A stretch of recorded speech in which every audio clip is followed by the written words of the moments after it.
Hello, can I have everyone's attention, please? Thank you. You always feel so powerful when you get a microphone. So my name is Jennifer Collins, and I have been assisting with CASA of Marion County for the last 10 years in either a volunteer or administrative capacity. And we are so honored that you guys all took time out of your day and found parking to be here with us. So I want to take a moment. I want everyone to take a second to look at the back of their program, okay? The very back. If you have a pretty blue sticker in the corner of your program, can you wave it high? Congratulations, you are our first $1 million sponsors. Just kidding. So we would invite all of you who have those pretty blue stickers to take the centerpieces home with you today as a gift. So if no one is at your table yet and you need to swap programs, go right ahead. We know how this works, and keep your table fighting to a minimum. So at this time, it is my honor to introduce our esteemed board member, Randy Franke.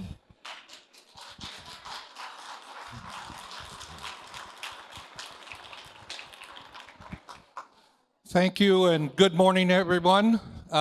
So pleased to see so many people here today. Before I do what I'm supposed to do up here, I want to just ask we all have a moment of silence for all you history buffs, and probably everybody else knows. 82 years ago today, started World War II for this country with the attack on our bases in Pearl Harbor. So if we might have a moment of silence and recognition of that time.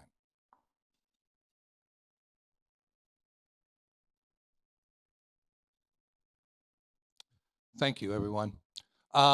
It is my job this morning and a great pleasure to introduce our executive director.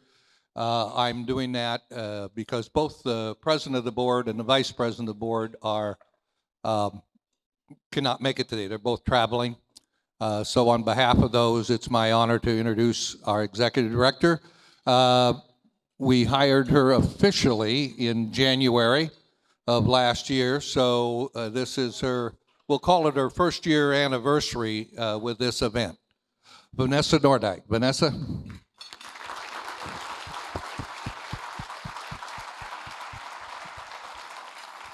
Thank you, Randy. Foster kids are our kids. Without us, they may linger in darkness. And today, we are going to show you how CASA lights their path. Now, before I get into my presentation, I have a lot of thanks to deliver. And I first want to start with my amazing staff. If you are a member of CASA Marion County staff, will you please stand and be recognized?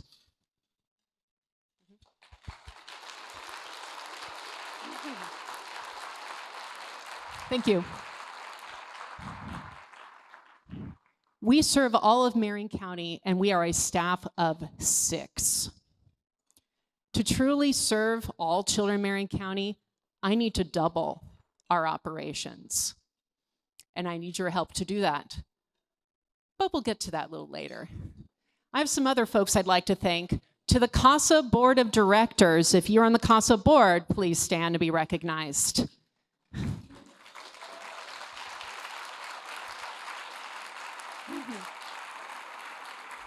Thank you. Our board members are listed in your event programs. I'd now like to recognize the elected officials. You may stand if you wish, and please hold your applause until the end. We have today Oregon State Senator Deborah Patterson, Marion County Commissioner Danielle Bethel, Marion County Commissioner Kevin Cameron, Marion County District Attorney Paige Clarkson, Kaiser City Councilors Sarita Cross and Shaney Starr, and Salem City Councilors Deanna Gwynn and Julie Hoy. Thank you for being here.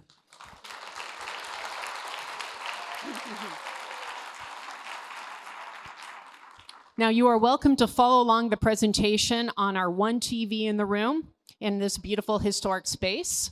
We also have a QR code to the slides on your screen. There's also a QR code on the front of your event program. Now then, I would now like to recognize our sponsors, and please hold your applause until the end. We have two presenting sponsors today, the Oregon Department of Human Services and Mountain West Investment Corporation. Our gold sponsors are Dick and Gail Withnell and the Gaddy Law Firm. Our silver sponsors include MAPS Credit Union and Capital Community Media, who is recording today's presentation as an in-kind donation. And at our bronze sponsor level, we have bronze sponsors reflected in your event program and on screen. Please join me in thanking our sponsors.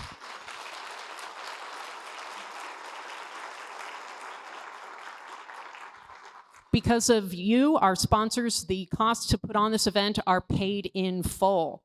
So thank you so much for that. Now, let's talk about why we're here.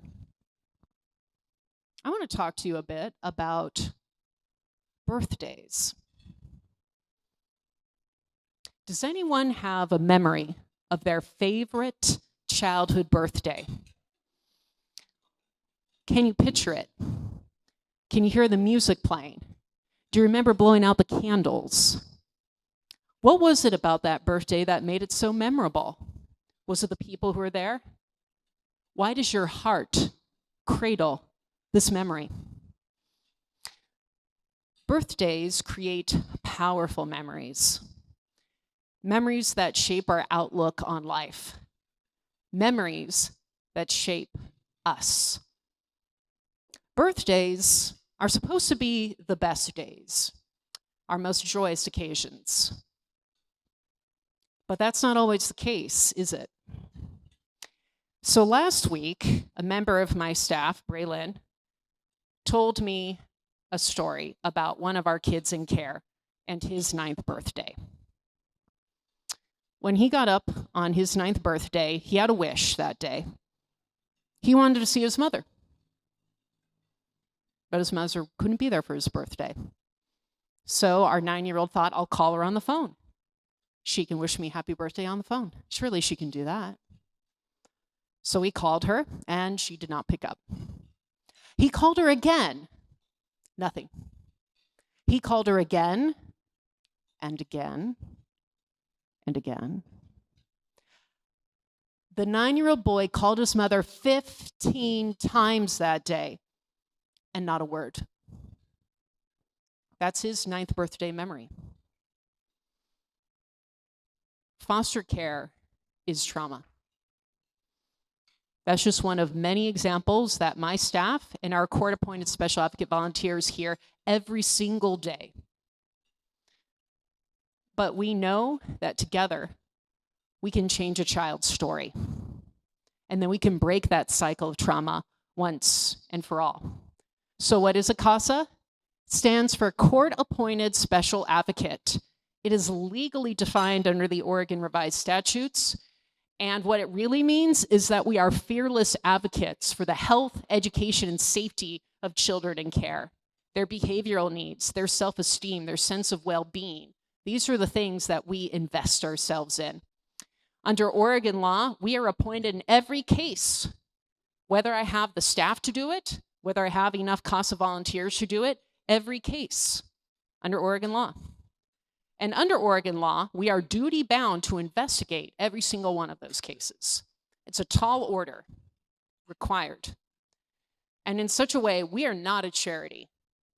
We are in pursuit of justice for these kids because they deserve the same measure of freedom and safety and dignity that you and I enjoy every single day. So let's talk about the need for a CASA. By the time foster kids in Oregon reach age 21, less than half of them will have graduated from high school or have a GED. Less than half of them will have a job by age 21, and nearly 1/4 of them will be incarcerated. The stats surrounding homelessness are not as clear, but we know all too well that foster care is oftentimes a pipeline for homelessness too. If we can intervene early, we can break the cycle of homelessness and incarceration. Because from where I stand, foster care is really just an interruption of who you were meant to be all along. And we want to put those kids back on the right track. So let's talk about our return on investment. The national research shows that kids with a CASA are half as likely to re-enter the foster care system, more likely to be adopted, and more likely to get the services they need. On your tables is one copy of a court report template. And I encourage you to take a look at it at some point during the presentation. Table captains help me out with that. So the court report, this is a fictional case study of what it's like to fill out a court report. This is what we ask our court-appointed special advocates to do in every case, for every child, for every court hearing. In other words, we require our CASA volunteers to become subject matter experts on these kiddos. And oftentimes they are the only one who knows what's really going on in the child's life. Let me give you an example. We had a child with cerebral palsy rush to OHSU for medical emergency. The parents did not drive up to OHSU, but the CASA did. Our CASA volunteer drove up to OHSU following the medical episode, talked with the doctor, talked with the nursing staff, got a complete debriefing on what that child needs. What the doctor discovered is that the child needs a surgery, but that surgery is too dangerous and too risky to take place.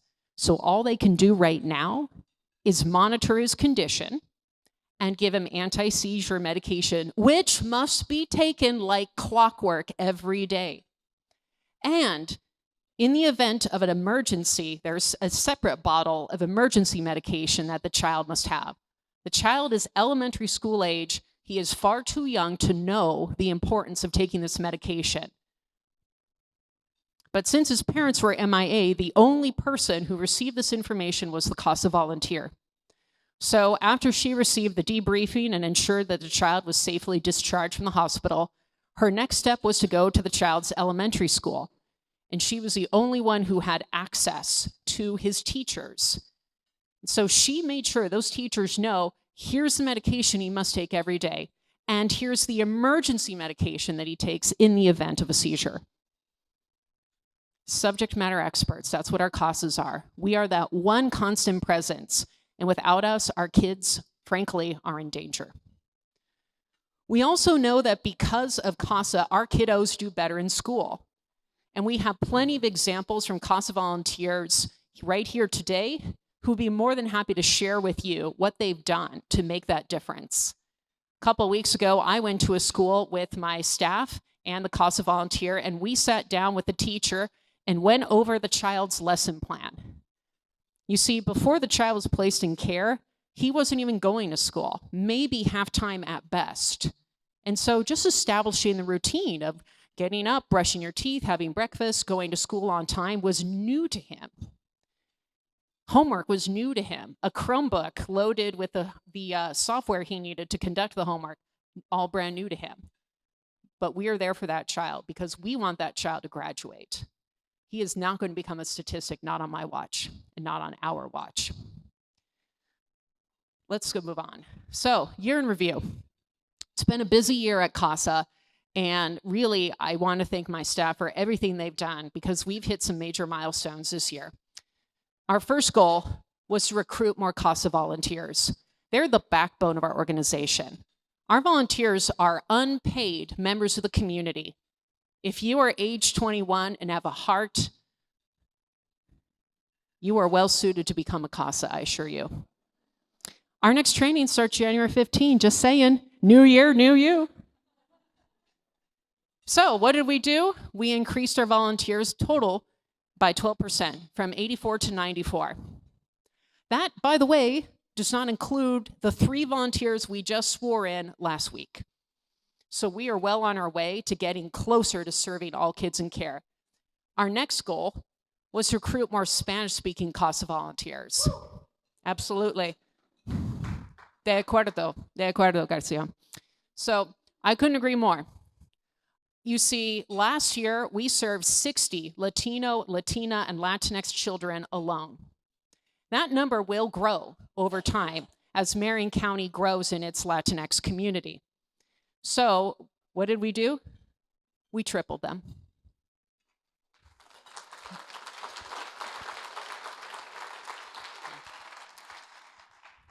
Muchísimas gracias y todavía necesitamos muchos más voluntarios que hablen español y inglés. Thank you. We still need bilingual volunteers. So we're working on it, folks. Next, we need more volunteers of color. Marion County continues to diversify. It is so important that we meet children and their families where they are. Representation matters. And it's important that our children feel comfortable opening up to us. Imagine you have to open up your heart to a stranger, share your hopes, dreams, and fears. If someone's bullying at school, are you going to just open up and say that to anybody? No, which is why it is so important that we have representation within our board, our staff, and our volunteers. So what did we do? We doubled the number of volunteers of color. Thank you.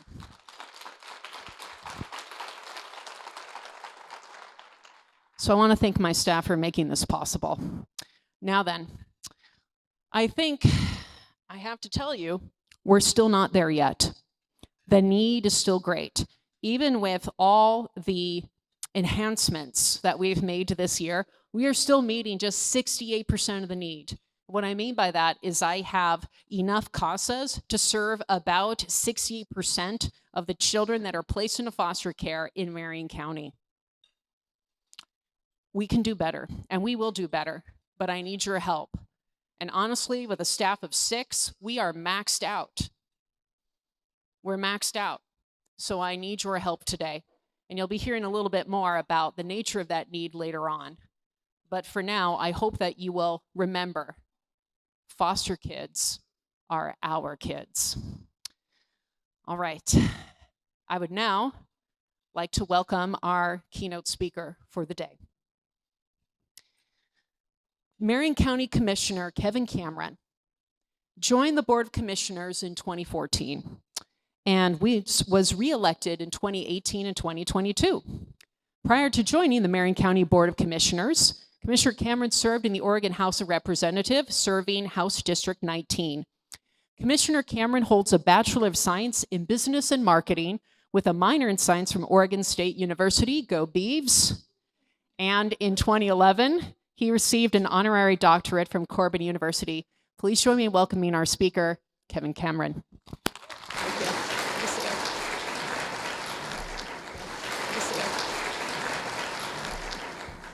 Well, you know, this is a luncheon about hope, and I'm a beaver, and I don't know what that's going to mean in a few years. So I hope you all bear with me. I've been under the downside on that for a while.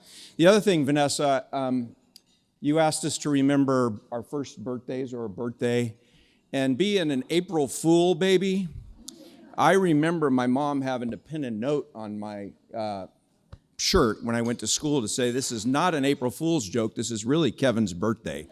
So, it's an honor to be here to speak with you all today. My history with CASA is I got to the legislature in 2005. I'm a restaurant guy. I've had restaurants all my life and been in the restaurant business. And so I knew a little bit of Spanish. I used to call it stainless steel Spanish, right? We had restaurants, and I could say a few words, and I knew what CASA meant. It meant my home. That's what I thought about CASA. And I got to the legislature, and one of the things I learned very quickly was about CASA. And at that time in Marion County, CASA was not doing well. And I think a few years later, enter Shani Starr and a lot of you right here, and CASA came up, and now Vanessa and you here has made this a great program in Marion County. I have this little lapel pin on today, and I'm looking at my fellow commissioner, Danielle Bethel, right here. And our Health and Human Services during Suicide Prevention Week gives these out, along with stickers and other things, and it's called Life is Better with You Here. Life is better with you here. Life is better because you are here in this room today. It's a true fact. Every life matters. And that's where it all starts, is every life matters. And I'd like you to, Vanessa asked you to close your eyes. If you want to do that again, think about your life and a time in your life that somebody came alongside you and either said, I love you, let me help you, gave you a hug, and just visualize that person, and there's probably more than one, when you needed it the most.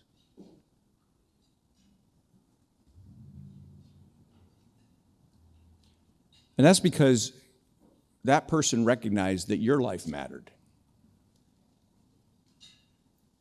When I do that, I think about, first person that comes to my mind is my dad. And I'm blessed. He's 91 years old. He still lives in South Salem. And be careful, if you call an Uber, he may pick you up. I'm serious. He's 91 years old and he's driving Uber today.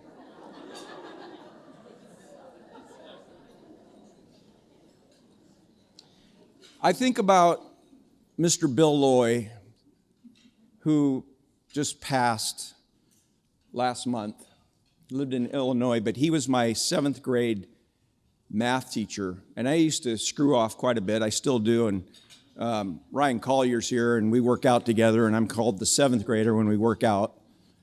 And I used to get asked to come and stay after school. And I think I used to get in trouble because of how he treated me when I came after school. He taught me how to play 3-dimensional tic-tac-toe. Oh, God, it was fun. I think about people like that in my life that made a difference. I think about Keith Ondler, who was the founder of Vips Restaurants here in town, and what he did to mentor me and come alongside me in a lot of ways as a father, as a business person. So I didn't have a CASA as a court-appointed special advocate, but I had GODSAs. I had God-appointed special advocates in my life. And every one of us here has had that happen to us. And those of you that are CASAs are that. You are a God-appointed special advocate for that person that you're helping, that child that you're helping. There's a much bigger purpose to what you're doing in this room than just CASA. It's life-changing. We know that the world can only change if one person changes. And by you doing what you do with that youth and changing their life, and maybe even their parents' life as they witnessed what you did with their children, will change the world. But it's not enough to just have a surface relationship. I mean, I probably said hi to 5 or 6 people here. I just met Nancy, Vanessa's mom. I've heard about her from Vanessa when Vanessa and I have met. But it's not enough just to be on the surface. Those relationships have to go deep. And I've heard about some of those relationships that people have had with CASAs. You go and there's people that have had CASAs, and later in life they come back and they talk about they're still friends and they're still in their lives and they're still making a difference.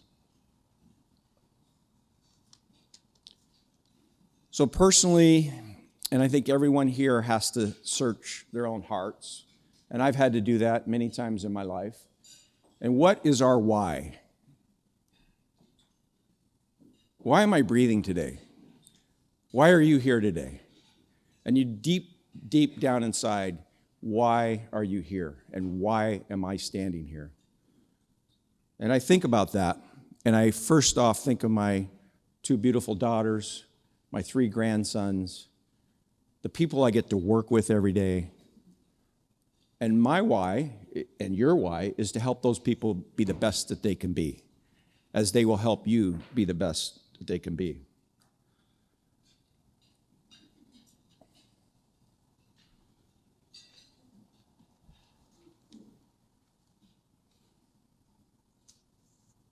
I have a story about my grandsons, and I always think, okay, what do I want to teach my grandkids? What do you want to teach somebody in your life as you're their CASA or you're their God-appointed special advocate?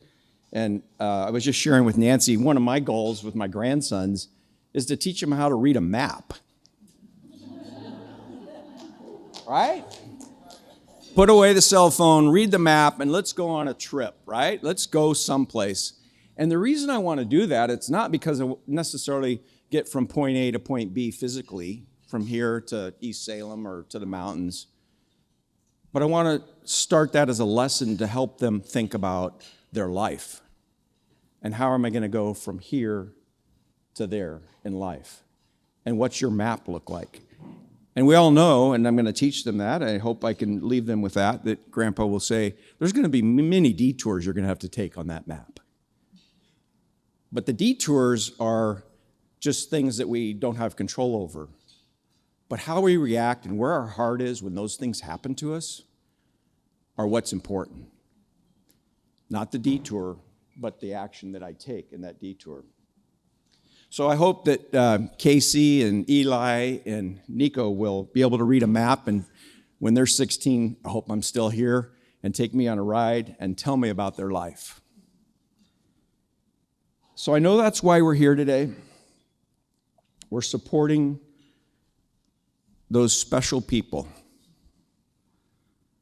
those young ones that need every help and everything that we can give them to continue to see hope in their life.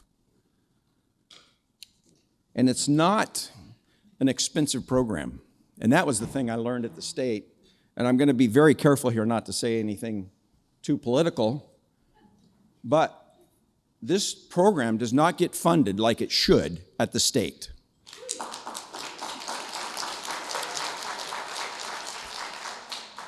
And I'm not going to say what I think the reason why is. I think I said it at my table.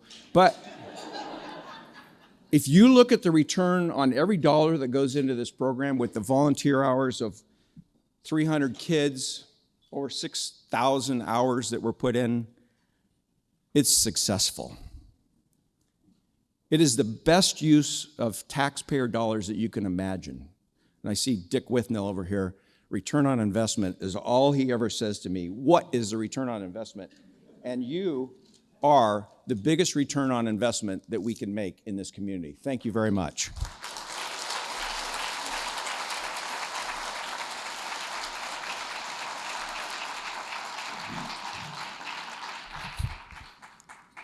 Good afternoon. My name is Dennis Prescott, and I am here today to announce our Volunteer of the Year Awards. But before we get started, I would like to invite all of our CASA members who are with us here today. Please stand so we can recognize you and give you a big round of applause.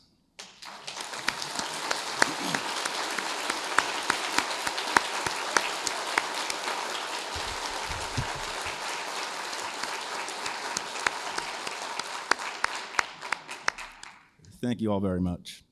CASA of Marion County is all about touching the lives and changing the stories of children and youth in care, who are among some of the most vulnerable within Marion County. Craig and Gail Bozzi are a lively, dynamic duo who joined CASA in our mission to help children during the spring of 2017. And they have been making a positive, lasting impact on the children and their families with whom they have worked ever since. Their unique skills, diverse knowledge, and personal life experiences boldly shape the lens through which they see others and the world around them. Their kind, compassionate, and wholesome nature continues to mold them into the helpers that we know them to be. They are fierce advocates for the needs and best interest of the children and youth with whom they work. While often warm and soft-spoken, Craig and Gail are also not afraid to rattle a few chains when it comes to the best interest of the child. They are dedicated, driven volunteers who time and time again have gone above and beyond the call of duty, going to great lengths to be the best advocates that they can be, and the results are absolutely telling. They are generous with their service and giving to others, having developed and further nurtured long-lasting relationships with others throughout their work with CASA. Their hearts are truly in it, and the safety, security, and best interests and well-being of the children that they serve are at the center of everything that they do. Throughout their time with us, we have come to know Craig and Gail to be thoughtful, patient, and persistent. These are among some of just their many positive qualities that they bring to the table. They take the time to get to know not only the children, but their families in their cases, because they recognize that these children are a part of a family unit. Craig and Gail see the big picture, and they understand that success for many is rooted in family, no matter if that family is biological, adoptive, resource, guardianship, or otherwise. Above all else, Craig and Gail are evidence that having just one caring, compassionate, kind, and loving adult in a life can profoundly change that life. And for all the children with whom that they have worked, how wonderful is it that they have not only one, but two of those adults in their lives. Our CASA team recognizes how lucky we are to work with these extraordinary individuals. We are thankful for their continued service and support of not only our organization, but our community as a whole. To the Bozzies, we couldn't do this work without you and the many others in this room like you. Thank you so much for all that you have done and continue to do for CASA of Marion County. Thank you.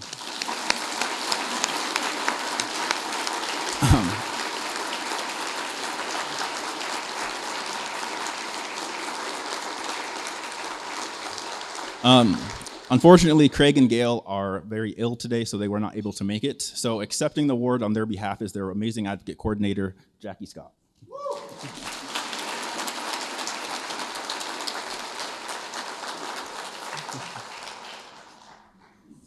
I know Craig and Gail are both with us in spirit, so they wish they could be here. Thank you.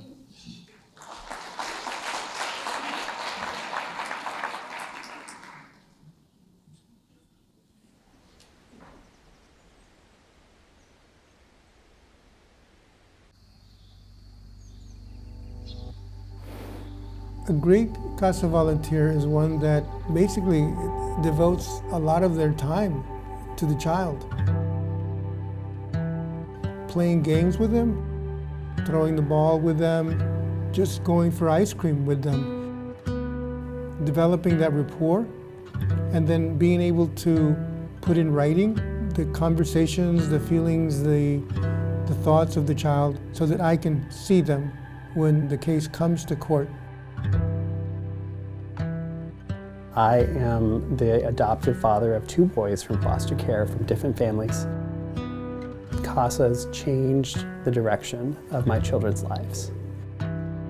Children in foster care find themselves in this system that is sort of nominally about them, but all of the actors in the courtroom have all of these competing motivations, competing things that they have to balance, right? The lawyer for the state, the lawyer for DHS, the judge, they all have to balance needs and the rights of a whole bunch of people. The CASA has the unique role of their only obligation is to look after the best interests of the child, and that is so wonderful. Our CASAs are specifically trained to use a trauma-informed approach to working with some of the most vulnerable children across Marion County. They go through our rigorous training program of 30 hours of curriculum. The transformation that you see from the time someone starts their journey to the time someone gets sworn in by a judge is a night and day difference. You can see that our volunteers become truly invested in the work that they will do. I know that I'm going to be working with a lot of at-risk youths who've seen just the most horrible things and been through the most horrible things. As a volunteer, I want to be the person who is going to make them feel more safe and put them in a safer environment. The in-person training was really engaging, and you were able to ask follow-up questions from the online trainings. They went really well hand in hand together because you were able to learn things on your own and then come back and meet in person.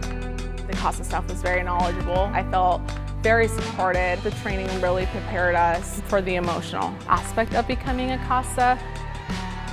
I became a CASA volunteer because of my late husband's experiences growing up. He, within his own family, was emotionally, physically, and sexually abused. Just hearing how long that pain and trauma lasted, how deeply it impacted him. From the time he was 2 till he was about 5, he was sure there were monsters hiding under his bed, and he had no recourse to make the monsters go away. I was adopted when I was about 1 year old.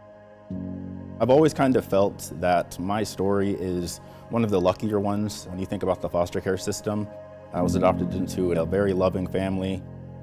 I've never seen them as anyone else but my family. They're my brothers and sisters, they're my parents. I know that that is not the case for many of the kids in foster care.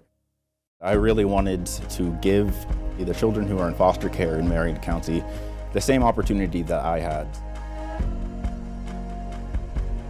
We're the people who are the voice of the child. We're the people who speak for a child who may not be heard, who may not otherwise have a say.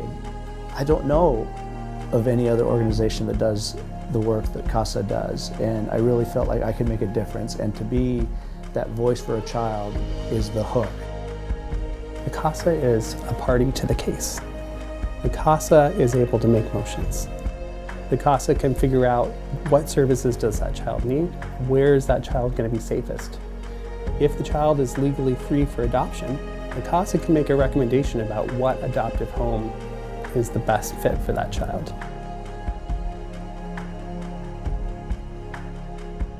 We know that when CASAs are on the case, these kids perform better in school, that they have higher self-esteem levels, that they're less likely to act out in class.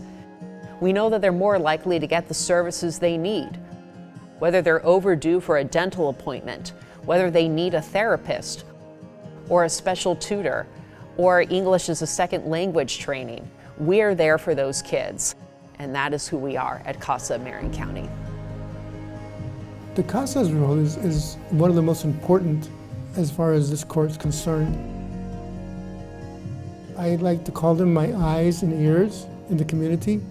They are the only ones that follow the child wherever the child is going, whether it's school, medical appointments. They have a better idea of what the child is feeling, what the child is wanting, than I think anybody else in the courtroom.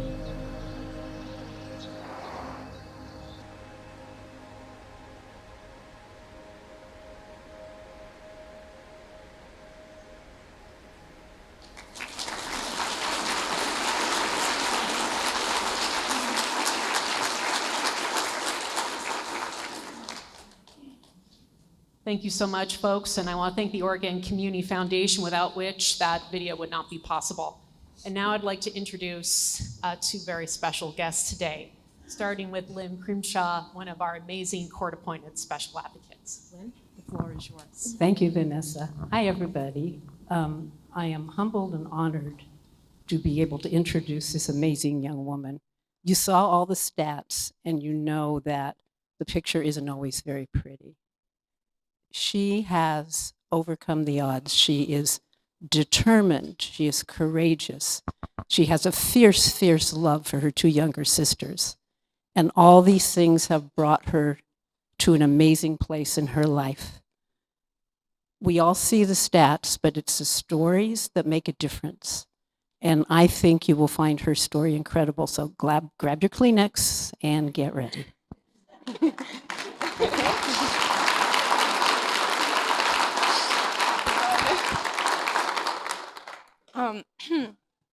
Hello, everyone.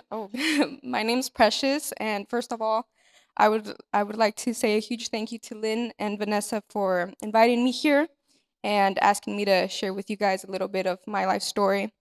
I'm extremely honored to be here, and I would like to share with you guys how I strongly believe that obstacles, challenges, and even failures we face in life can later lead to great success, whatever success means to you.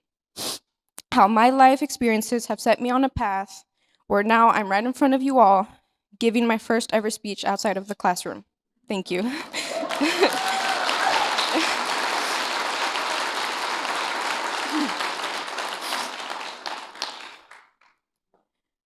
By the age of 17, I had lived out of a car twice. First, in our Volkswagen Beetle in the summer before 6th grade with my 2 younger sisters and my mother. The second time, throughout my sophomore and junior year in our 2001 Denali, a leaky, malfunctioning vehicle fully loaded with our entire lives. At the age of 17, I had spent most of my life couch surfing with friends, family, and people we had just met, lived in more than 7 homeless shelters, stayed in several motels during the winter, and entered the foster care system with my younger sisters. I am 17 years old, and I have attended 7 elementary schools, 2 middle schools, and 3 high schools. The cause of this trauma and instability, my mother. Throughout her life, my mother developed major unpredictable mental health issues and drug use. Little by little,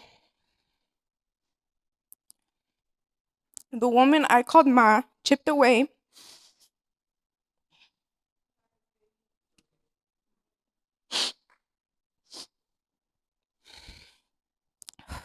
and turned into an unrecognizable person who physically, emotionally, and mentally abused us, my sister and I. As my hardworking mom disappeared from my life, a woman with a strange belief system that negatively affected us replaced her. She believed children were born to live with their parents forever, school was a jail that transformed kids into robots, and that money was the root of all evil. As a result, my dream of graduating high school and attending college was meaningless as far as she was concerned. Believing so strong against school, she made it her mission to constantly pull me out.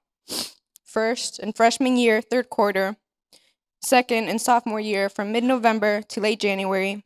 Third, at the beginning of junior year. And then again, February of my junior year. School was an outlet for me, a way to prove to myself the degrading comments my mother made about me weren't true. But knowing how much I valued school, she would take it away from me as a punishment and consequence.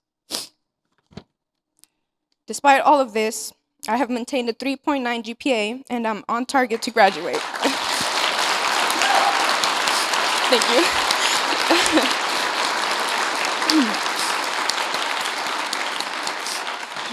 Thank you. After many years of being subjected to all types of abuse, I knew I would soon turn 18 and would be able to finally leave. But something didn't feel right. My constant fear of what would happen to my sisters, 7 and 9 at the time, after I left, was holding me back. I could never live with myself if I left them. Despite this period of my life being so negative and painful in every way, I grew into the person I am today. Overcoming many obstacles, from a young age, I found my resilience without losing my humanity or concern for others. I managed to build up the perseverance and determination I needed to get through it, developing my resourcefulness and adaptability to protect my sisters and myself. I learned my biggest life lesson. Despite everything, finding my voice and inner strength to speak out and tell my story can change the course of my life, the life of my sisters, and everyone around me. I spoke out, DHS heard our cries. We entered the foster care system. I was terrified. It was all new to me, and like many others, I had heard horror stories about foster care. Not realizing it, it turned out to be the best thing that ever happened to me. Now that I no longer have to care for my mother or play the parental role for my sisters because we're in a safe foster home that is supportive and loving, surrounded by people who care so deeply about us, like Lynn and Lucy and CASA and everyone, I am able to take control of my life, my future, and make my dream a reality. A year ago today, college was only a fantasy. I didn't even know what a college major was. Now I will be the first person in my extended family to attend a university.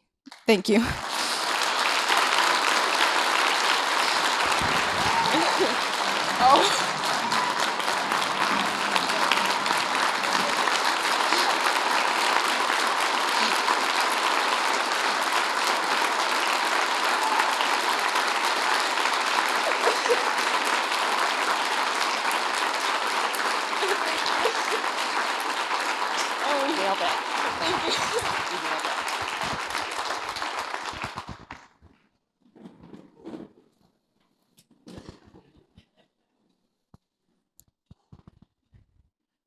Let's give her one more hand while I compose myself.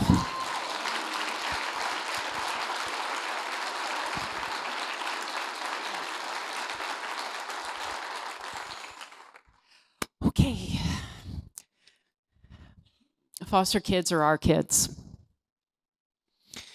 So, with that, I would now like to transition to our final speaker of the day.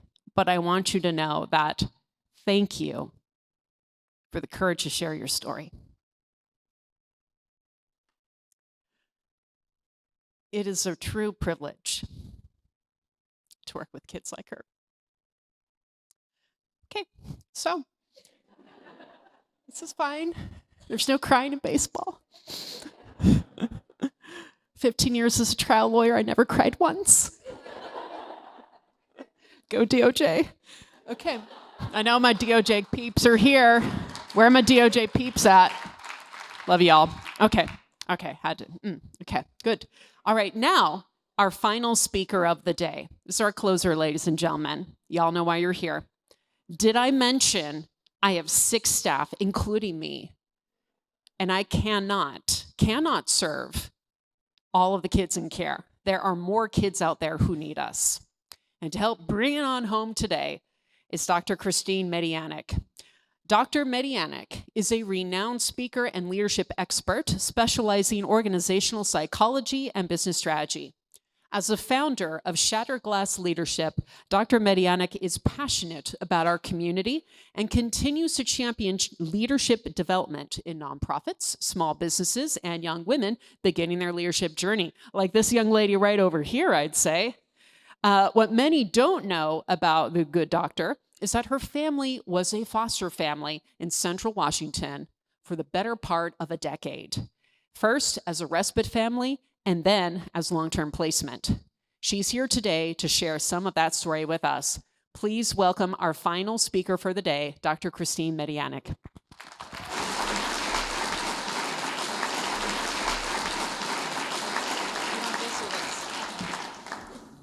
I guess we'll go with this one. That feels like a lot to follow, first of all. Second of all, who said there's no such thing as a free lunch? Did you guys enjoy yourselves? Good. Well, I want you to give another round of applause to our sponsors and the people that made today possible. That was an amazing lunch, and what an incredible opportunity to learn about the work that CASA is doing in our community. As you can imagine, I'm not here simply to thank you. I'm not simply here to invite us to come together and enjoy each other's company, or to talk about that delicious lunch that we enjoyed. And before I go any further, if you want to enjoy a day in one of my college classrooms and check out, you will be so successful, and I can't wait to hear what you do later on. You are welcome anytime as a guest in one of my classrooms.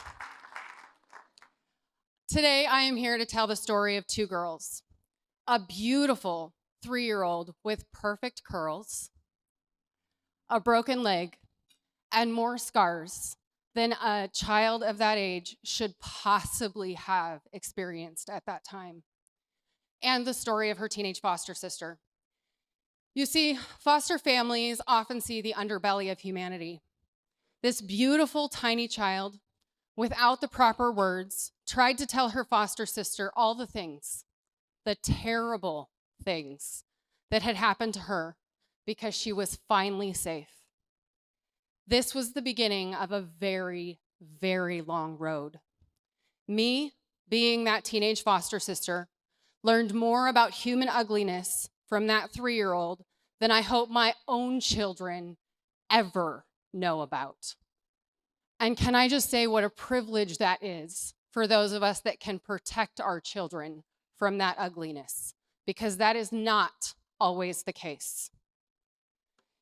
Here's the thing. The recovery for this beautiful little girl was more than the injuries that we could see.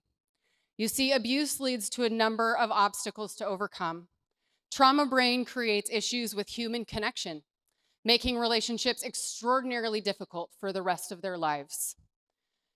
Abuse creates a protective armor that appears like toxic ego, making the stats around college success, incarceration, and future family stability, frankly, just yuckier.